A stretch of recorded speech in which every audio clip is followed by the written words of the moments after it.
Bonjour et bienvenue sur ma chaîne YouTube Les Dossiers de l'Histoire.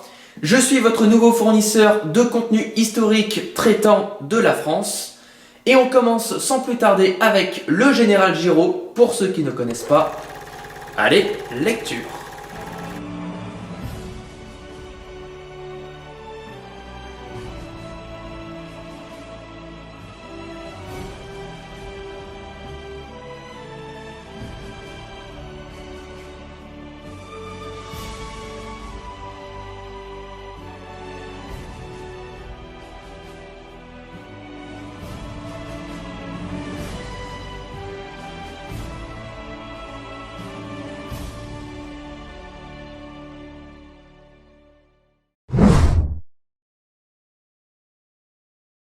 General Charles de Gaulle and General Henri Giraud meet for the first time since the historic conference at Casablanca.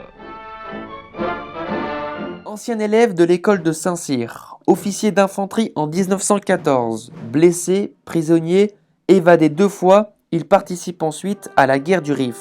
Colonel, il enseigne à l'école de guerre de 1927 à 1929 et général durant les opérations de pacification du Haut-Atlas. Audacieux, décidé, entreprenant, il est général d'armée en 1939. Le général rarissime Gamelin lui confie la mission d'assurer de part et d'autre de Bréda la liaison entre les armées belges et néerlandaises. Puis, les Allemands frappent en Hollande et sur la Meuse ardennaise. La 9e armée du Corap le 15 mai est volatilisée. Gamelin décide de faire permuter les 2 généraux. Giraud, le 18 mai, est capturé par une patrouille allemande. Durant 2 ans, il va méditer derrière les murs de la forteresse de Koningsten.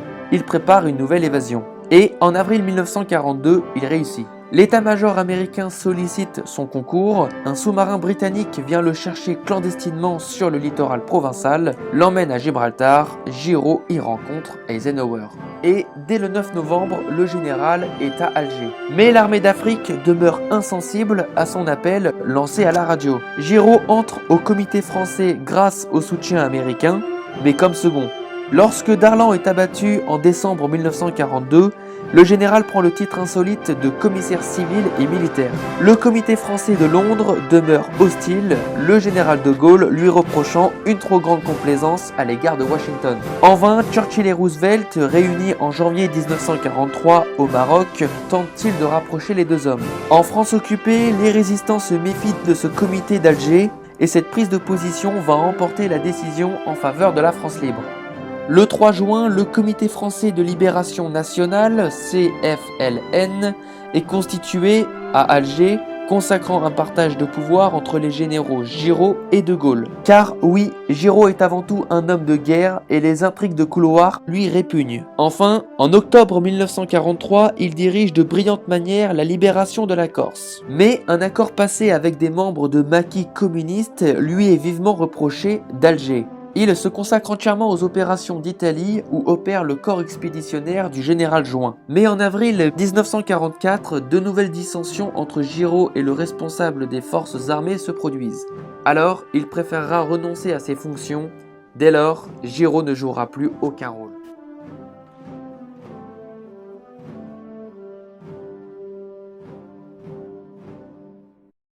Pour plus de détails sur le fonctionnement de la chaîne YouTube, je vous renvoie en annotation. Merci à tous d'avoir suivi et on se retrouve très prochainement pour une nouvelle vidéo en bref. Salut à tous.